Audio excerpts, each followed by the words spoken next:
10 bags of human body parts have been discovered in public bins in London. It's a very sick, disturbing thing for someone to do. Metropolitan Police have launched a murder inquiry and believe there's a serial killer on the loose. Dismembering people is not a clean business. Forensics must act fast to find evidence of the killer at the crime scene. Every killer leaves a trace. It's up to us to find that trace.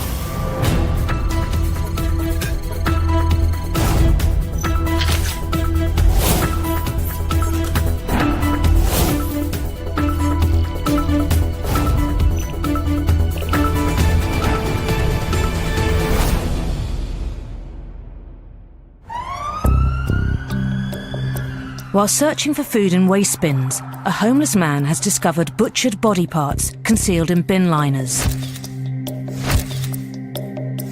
The bin and the surrounding area are quickly cordoned off as a crime scene. Sarah Thurkell has over 25 years' experience in crime scene investigation and is one of the UK's leading forensic trainers. Searching a public bin outside a block of flats is a forensic nightmare.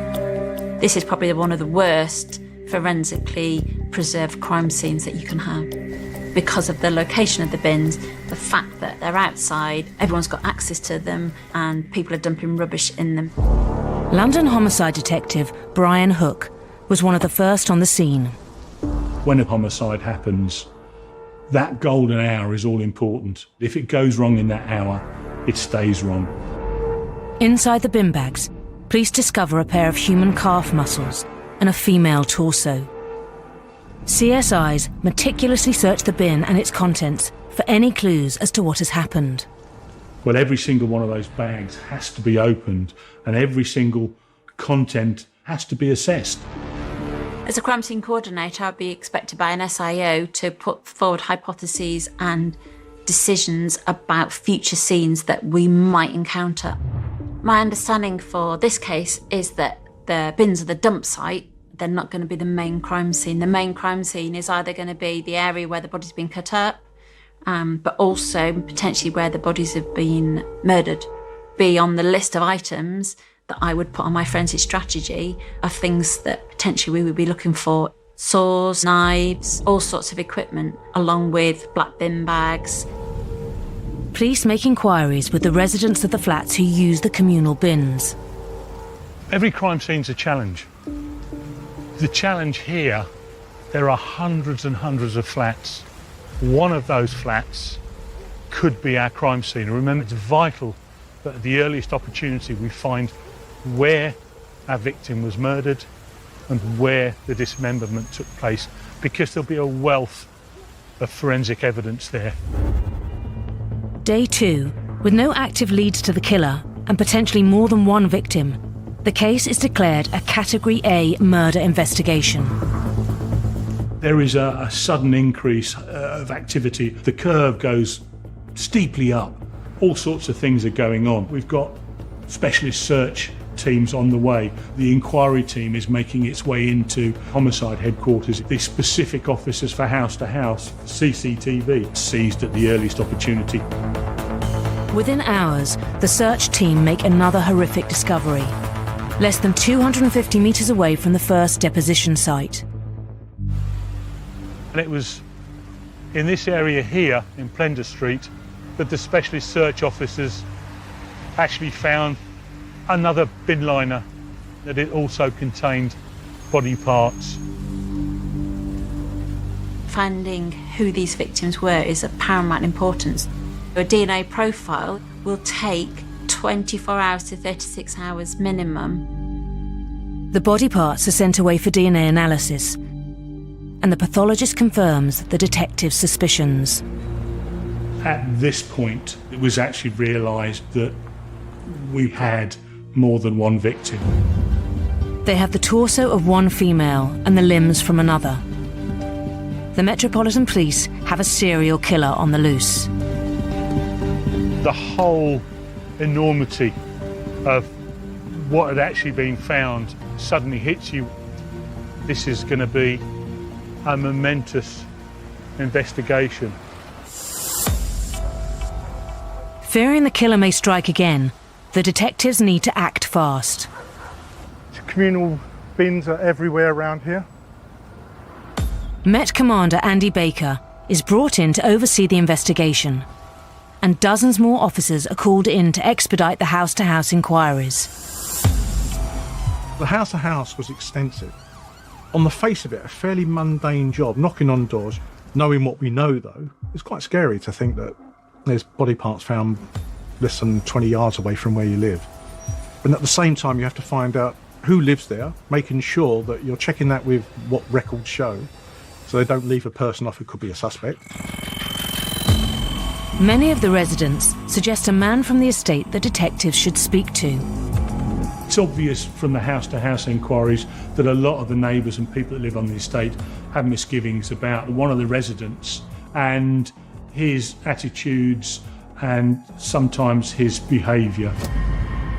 The police now have a person of interest on their radar, and the digital forensic team has an update regarding the CCTV. They had an image of a man in a long dark coat wearing a baseball cap with a New York Yankees logo on it, opening the bin in Plender Street where body parts had been found and actually depositing a bin liner.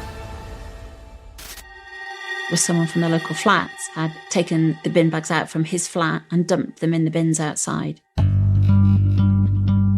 The man is identified as local resident Anthony Hardy, the person brought to the officers' attention during the house-to-house inquiries. We now have somebody that we can look at far, far closer. Police pinpoint Hardy's flat on the estate. He lives in between both deposition sites. This is the back of the block where Hardy's flat is, which gives him easy access to these bins. When somebody becomes a person of interest and is edging towards being a suspect, the intelligence unit on the homicide team would do full background on them.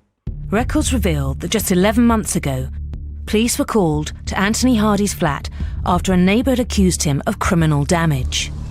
While searching Hardy's flat, officers made a disturbing discovery. There is a bed up against one wall, and lying on the bed is the dead, naked body of a female. The woman was identified as 38-year-old Sally Rose White. Anthony Hardy was arrested on suspicion of murder. After the post-mortem, the Home Office pathologist gives a cause of death of natural causes. The victim had underlying health problems and health issues, one of which was heart problems. Once a pathologist says natural causes, it virtually closes down that as a murder investigation. That was brought to our attention, and so was the occupier. The police believe that this is more than a coincidence, and they must urgently apprehend Hardy. The team is assembled, they go to the premises, and the door is actually open, it's not locked. It had that mortuary smell. It's something that once you've experienced, you always recognise.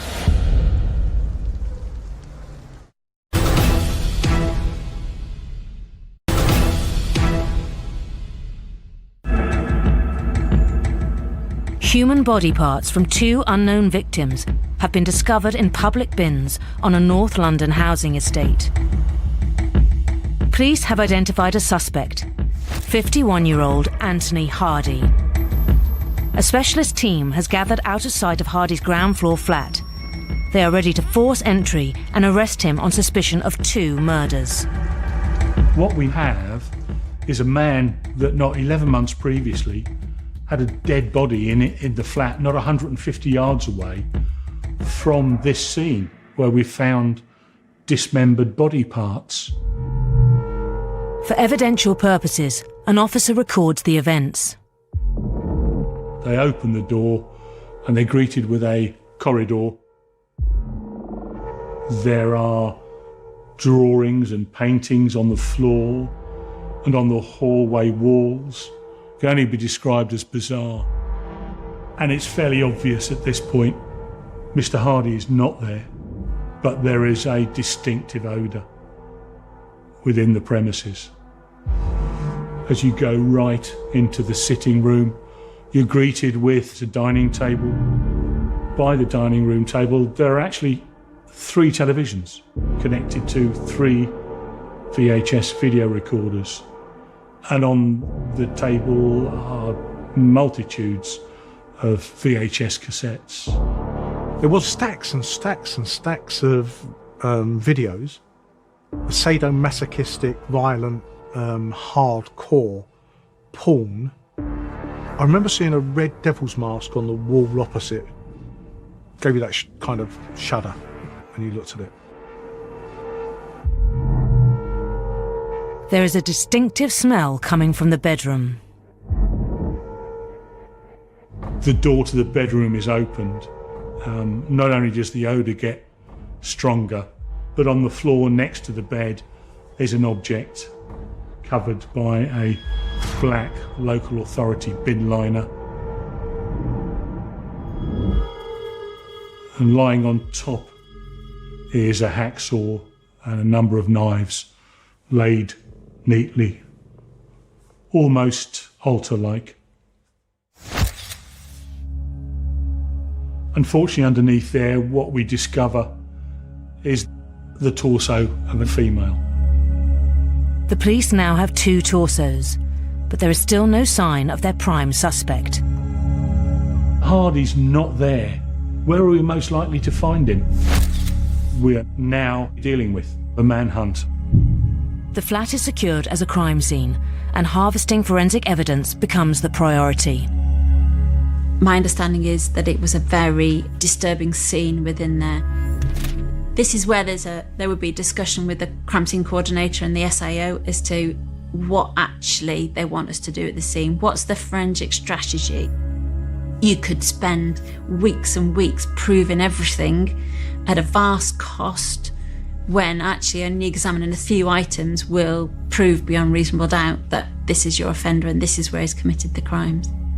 My priorities would be identification of the females, identification of the tools and the bin bags. Following the forensic strategy, the torso is taken for a post-mortem examination and the tools are sent for analysis. To prove if a weapon has been used, scientists need to find trace evidence of the victim and the suspect. Examining the hacksaw blade, you'd be looking for evidence of DNA on the teeth of the hacksaw, bone or any fragments of blood or tissue to be able to tie this hacksaw to any of the victims in the dismemberment.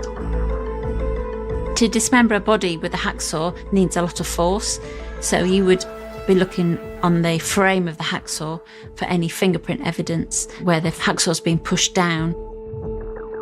Any fingerprints that are recovered from the hacksaw frame would be submitted to the National Fingerprint Database to see if there's any matches on any known offenders. The swab samples are sent to the lab to see if they match a profile on the National DNA Database. The post-mortem report confirms that the torso found in Hardy's bedroom matches to some of the limbs recovered from the first 2 crime scenes. The pathologist has also made a discovery on the torso, what could provide a breakthrough in confirming the victim's identity. He has extracted cosmetic implants. The clinic that did the procedure was actually in Germany. And we know that because the clinic actually, on the implants, had a unique reference number for each and every implant that they made and inserted. So they were able to actually give us the patient's details. The serial numbers identify 29-year-old Elizabeth Falad. She was a lady who had fallen upon hard times, had drifted into drugs and alcohol. Further investigation reveals that Elizabeth worked as a high-class escort. That she had worked in Chelsea, in those kind of areas, Mayfair, but sadly her dependency on drugs had really kind of lowered how she earned her living. Now that you have a victim, you now have a direction you can go in. You can look at their lifestyle, where she frequents. You can now talk to people that she knows, that know her. Elizabeth's vulnerabilities led her to London's red light district, King's Cross. I suppose in the old days at King's Cross I'd have been stopped by now for circling, wouldn't I? This is a totally and utterly different neighbourhood now to what it was in those days in 2002. It had a reputation, quite rightly, for vice, for prostitution. Unfortunately, sex workers are vulnerable because of the life they lead. And it's really crucial to get that victimology. The history of that victim could inform you of how they came to sadly meet their death. There's variation in the literature looking at why serial offenders commit murders. One possible explanation is that there is a sexual nature. Sex workers are an easy target for Anthony Hardy. He lived in an area where lots of them work, so that he can engage with them without arousing suspicion from others. Whilst the manhunt for Hardy continues, the results from the hacksaw tests are in. The fingerprints found on the frame match back to Anthony Hardy, and there's a mixed DNA profile found on the blade. Part of the profile matches back to Elizabeth Valad, and the other matches to the torso found at the first bin site. This profile is run through the National DNA database, and there is a match. We identified Bridget McClelland.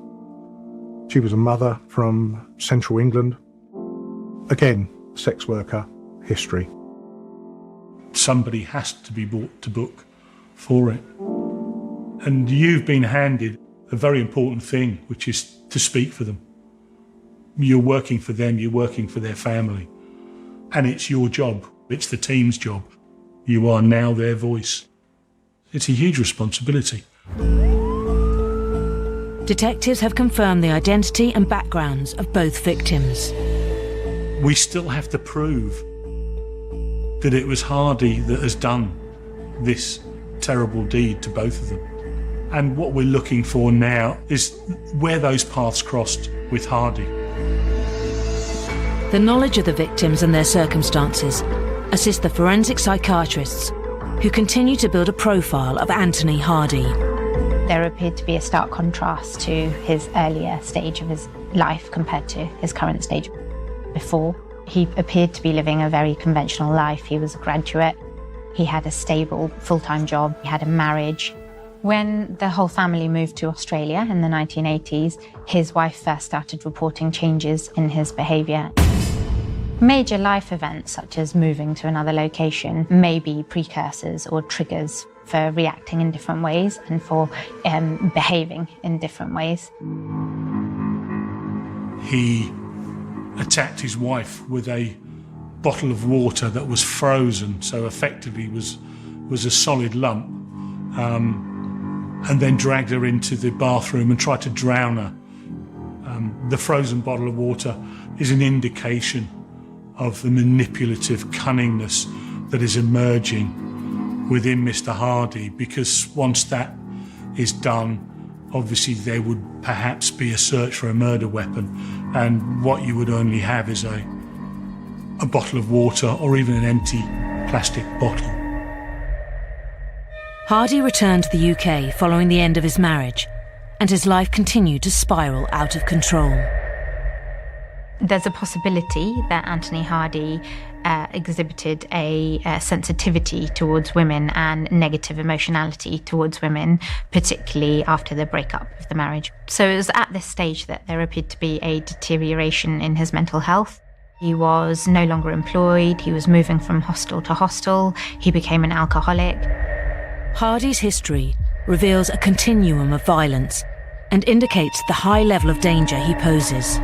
In 1981, he was involved in a serious assault with the attempted murder of his wife. In 1982, the kidnap of his wife. In the late 1990s, violent and intimidating behaviour towards others. In 1998, indecent assault and sexual assault. He was arrested and suspected for 3 rapes of 3 separate women. They didn't end up at court for a variety of reasons. So there are precursors there.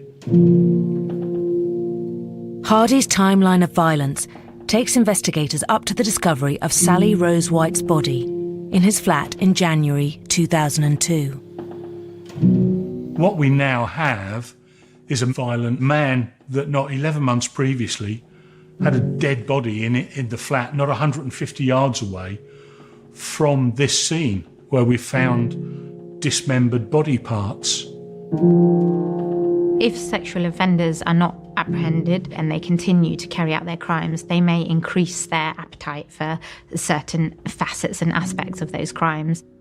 It appears from the evidence that Anthony Hardy felt internally, intrinsically compelled to behave in these ways and wasn't able to stop himself from doing so. The hunt for Hardy intensifies whilst the forensic team continue to look for potential evidence in the flat. They discover a roll of black bin liners located on Hardy's desk. These are sent to the lab for tests. Bin bags are really interesting because you can link bin bags to rolls of bin bags. Forensics may be able to prove that the bags found at the flat are from the same roll as the bags containing the women's body parts, which would further implicate Hardy. So the bin bags that were used to wrap the body parts in have unique markings on them, striation marks and manufacturing marks. And also they have marks where they're being pulled off a roll. If you compare bin bags by looking at the individual perforations and seeing what matches under a microscope, you can determine whether they've come from the same roll. So the bin bags that were used to wrap the body parts in come from the same roll. You make those connections from a forensic scientific perspective, then that is fact that you can present to the jury. Back at Scotland Yard, the digital forensic team are also making progress. One of the things that's looked at is what we call passive data. We all carry around with us loyalty cards that relate to different shops. The nice thing about those from an investigative perspective is it literally gives a time and a date of what is actually bought. The digital specialists extract the data from the Nectar card found inside Hardy's flat, and there are loyalty points earned from a purchase of bin liners made 2 weeks before the body parts were discovered. To corroborate this evidence, they analysed the supermarket CCTV. We found where the bin bags had been bought. Who was buying them? Hardy. Great evidence. Crucial that we get him buying those bin liners. Then the bin liners in his hand being put into the bin in Plender Street. All these different avenues, all these strands of investigation are now starting to come together. To further strengthen the case against Hardy, the forensic team must confirm their suspicions that the murders and the dismemberments occurred in his flat. You cannot cut a human body up without getting blood everywhere. On that first walkthrough, there was no blood apparent, and we decided that we would lean on our forensic experts and say, what can we do? They came up with the state-of-the-art technology of Luminar.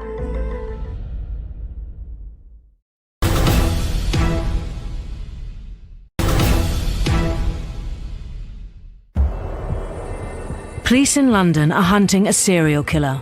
Their prime suspect, Anthony Hardy, has gone to ground, and they fear he may strike again. Forensics have control of his flat and continue to harvest evidence that links Hardy to the murders. The bin bags containing the body parts have been forensically matched to a roll found in Hardy's bedroom, and data extracted from his loyalty card, combined with CCTV, prove that he purchased them. Trace evidence of Hardy was found on a hacksaw, as well as the DNA from the two victims, Elizabeth Fallad and Bridget McLennan. 2 days into the manhunt for Anthony Hardy, and there have been no sightings. We knew we were looking for a serial killer. We had descriptions of Anthony Hardy. He was a big man, well over 6 foot, grey hair, beard, glasses, wore a long black leather coat, was well known in the King's Cross area cafes. The urgency to apprehend Hardy drives detectives to utilise the media. One of the largest police investigations was launched as more body parts were found. Hardy was dubbed the Camden Ripper. The press named him as the Camden Ripper. So you're into Jack the Ripper kind of status. Some offenders strive to achieve the status of other well-known offenders, particularly serial murderers. It may be that they feel validated when they achieve public status in terms of their crimes. For Hardy to have been compared to someone like Jack the Ripper may have made him feel that he had accomplished something or done a thorough job in terms of his crime trajectory. By turning to the press, the investigation is now under further scrutiny from the public. The forensics are working tirelessly to prove that the murders and dismemberments occurred inside Hardy's North London flat. What we must realise in relation to Mr. Hardy, the very fact we had one of the victims actually in the flat sounds as if it's overwhelming evidence. In reality, it's not. He could have turned round and quite happily said, "Nothing to do with me. It was a third party. I'm not involved in any way, shape or form." We still have to prove he was involved. Obviously the victims have been dismembered, but dismembering people is not a clean business. If the blood had been cleaned up and we could find that, we could present that as evidence. To determine if there had been a clean-up of blood, the CSIs employ a breakthrough technique called luminol. Luminol is used for examining areas for blood traces. So if there's a suspicion that an area's been cleaned up, luminol will pick up traces of blood on surfaces. Luminol works by the mixture of two chemicals, sodium hydroxide and hydrogen peroxide. Those two chemicals react with the iron that's in everybody's blood. When the luminol is sprayed onto whatever surface you're looking to find out if it's had blood on it, there is that chemiluminescence that happens. Any traces of blood will react with the chemicals and glow in the dark, in a bright blue colour. Certainly one of the things in this case, you're looking to find areas that had been cleaned up. Sometimes the perpetrators take the victim into the bathroom because that's a place that can be easily cleaned down. So obviously the bathroom was an area that was going to be inspected. By the chemiluminescent glow, luminol reveals there'd been an excessive amount of blood in the bath and on the bathroom floor. Also, the door frame leading into the bathroom, the luminol revealed that blood had been wiped from that location, which is perhaps an indication that something bearing blood or bleeding had been dragged along the floor into that bathroom. Despite a thorough clean-up, the luminol reveals that there was once a vast amount of blood in both Hardy's bedroom and bathroom. And all this is evidence. The more evidence you have, the bigger that wall of evidence, those bricks you can build up, which will go towards, hopefully, a conviction. The forensics begin to build up a picture of the horrific acts that have happened at the crime scene, and they have documented further evidence that illustrates Hardy's sexually deviant interests. Anthony Hardy had very much personalised his flat with some quite standout details, such as vast amounts of pornographic material. There were images drawn on the walls. It's reported that there are satanic markings and slithers of dried skin and flesh on the wallpaper. He appears to have satanic masks and devil masks. It may be that he ties this up with his compulsion for the sexual gratification. There's a lot of videos in there, pornographic material. From a forensic point of view, that's not really important for me to find his fingerprints on those videos because it's his videos in his flat. It's good intelligence, but it's not going to prove the murders.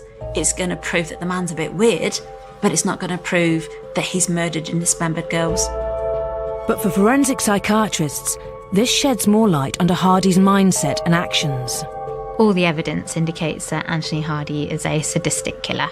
Serious violent offenders of this kind fantasise and plan for the crime itself and engage in various rituals throughout the commission of the offence. It appears that Anthony Hardy is a very dangerous person and may pose a further risk to women in future. And you begin to build up a picture, but then you're thinking, it's a manhunt. Is he going to harm anyone else? With fears mounting that Hardy could strike again, The pressure is on the detectives to track him down and arrest him.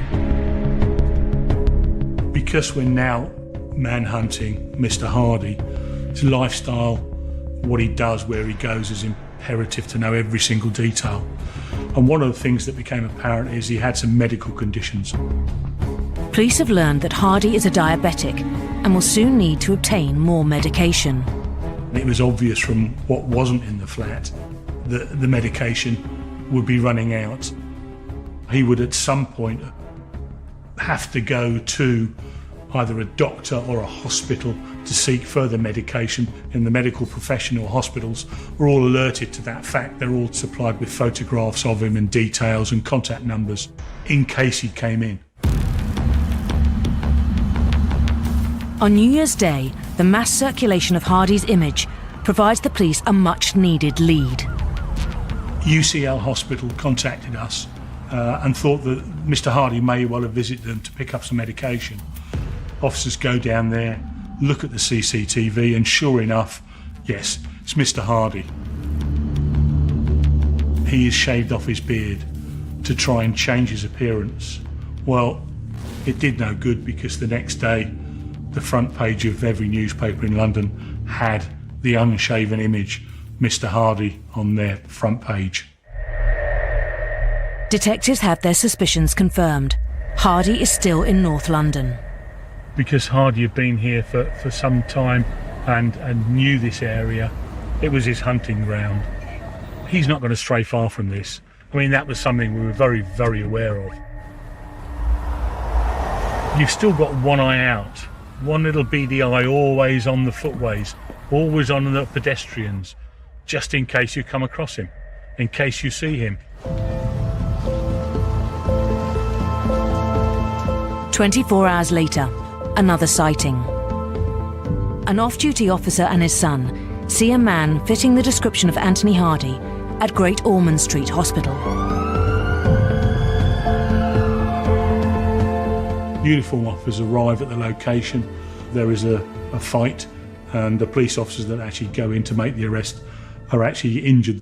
He attacked both officers.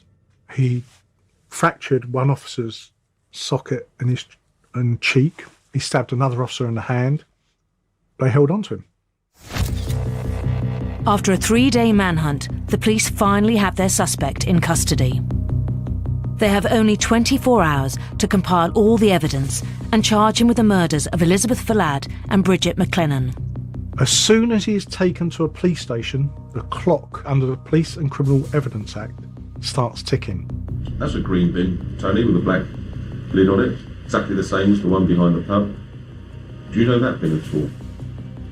But what is said and not said by Mr. Hardy is going to have an impact on what's happening within that crime scene and the decision-making process. The wrong decision, Mr. Hardy gets to the end of the clock and he walks out without being charged. You can get extensions on custody time limits with superintendent's authority, but the crime scene can change dramatically. It can speed up quite a pace if someone's in custody, because there might be vital evidence that the SIO needs to be able to charge an offender. He had a local representative under legal aid, and he no comment. No comment, no comment, no comment, no comment, everything. Have you ever used that bin, Tony? No comment. Mr. Hardy doesn't have to say anything to us.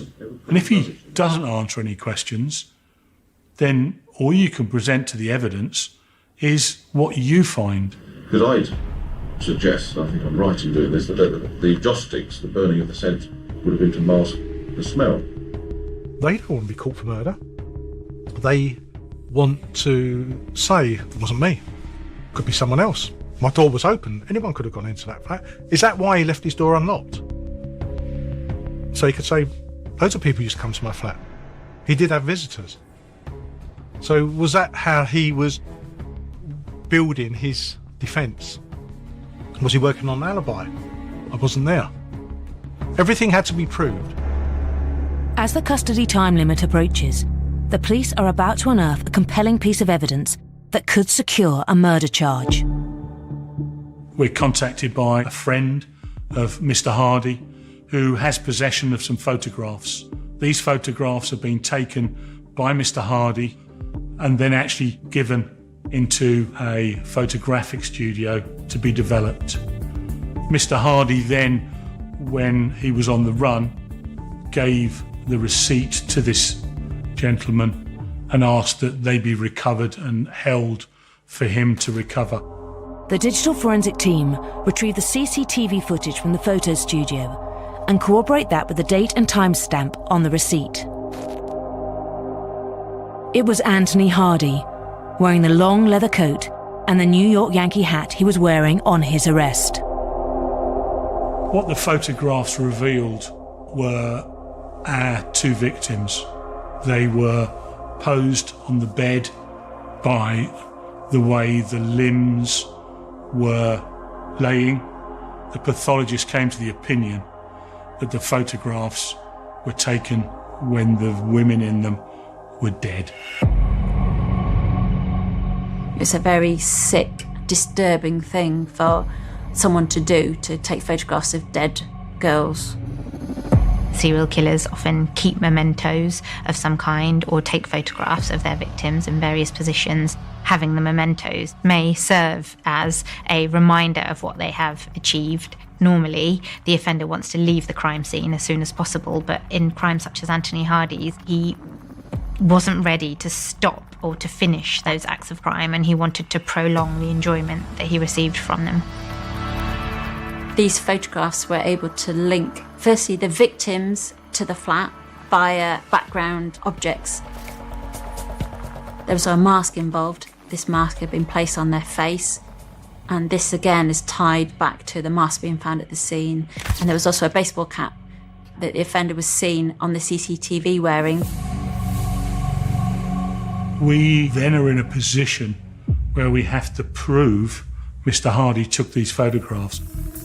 With time running out, the negatives are sent to forensics for analysis. Similarly to bin bags, film negatives can be forensically examined for unique striation marks. When a film is placed into a camera, the cogs within the camera will make unique markings on those perforations within the film.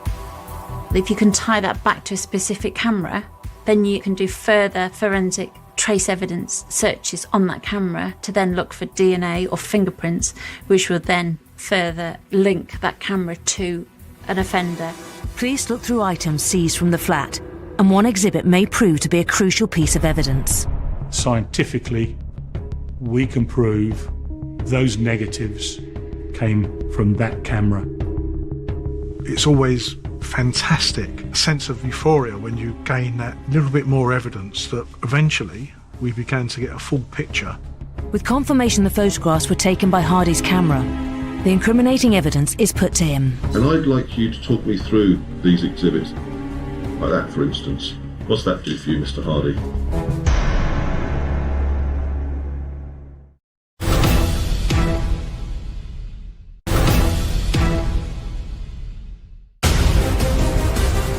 After discovering body parts in bins, an extensive forensic investigation ensued, leading to the arrest of suspected serial killer Anthony Hardy.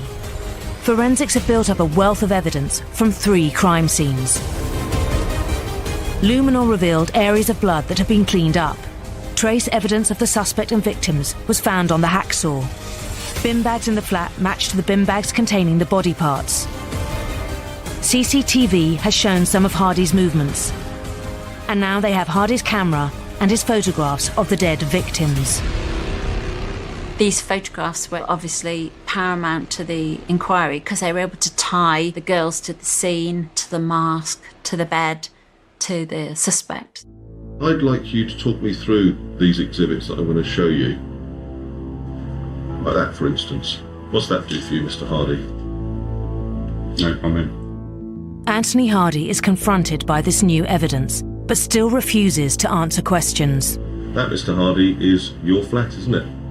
No comment. The detectives now have another key piece of evidence against Hardy.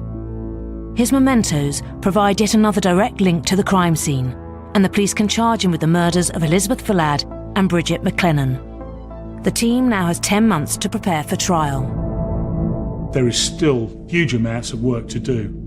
We're looking for similar fact evidence. Is there any evidence in his past that he's done similar things before.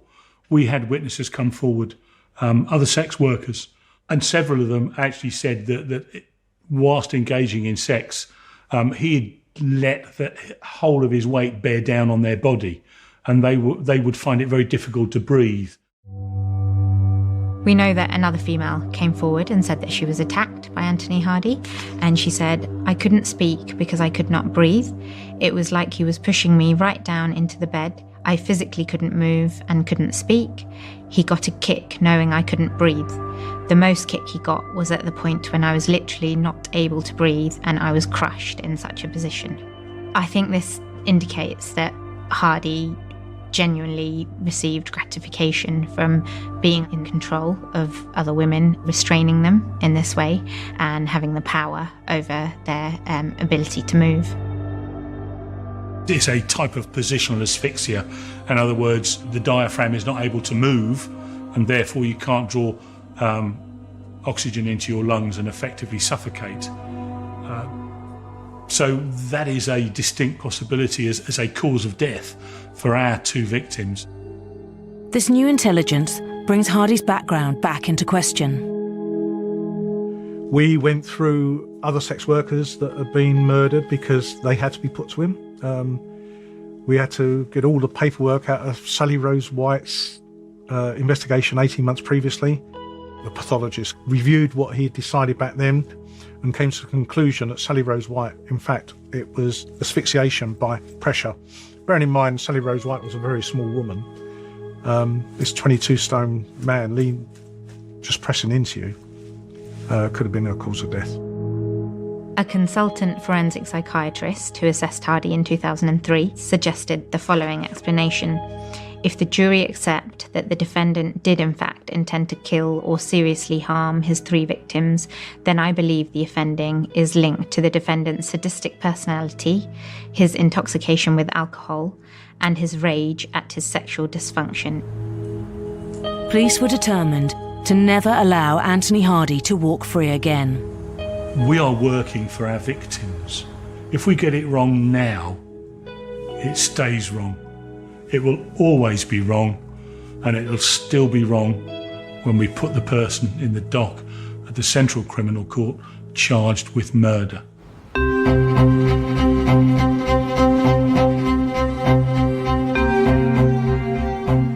He appeared at the Old Bailey. We went there with all the witnesses lined up, the neighbour who he had a dispute with, his history to show his kind of violent tendency, the masses of circumstantial and direct evidence against him. This was a really strong case. As the prosecution prepares to try Hardy for the 3 murders, he finally talks. He pleaded guilty. Guilty, guilty, guilty. Anthony Hardy admitted to being the Camden Ripper. He receives 3 life sentences for the murder of Elizabeth Follad, Bridget McLennan and Sally Rose White, and is later told he would never be released. Personally, I don't think we found all his victims. That's my opinion. No matter how good you are in an investigation, no matter how thorough you are, sometimes a little bit of luck comes your way. The witness that had reported finding the body parts was a homeless guy.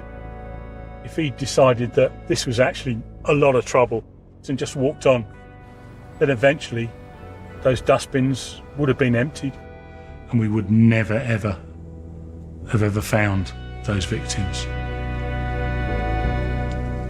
Every single tragedy is not one event, is it? It's a series of events. They're all generally unconnected, but they come together and create what happens. And in this case, it's just tragedy, absolute tragedy.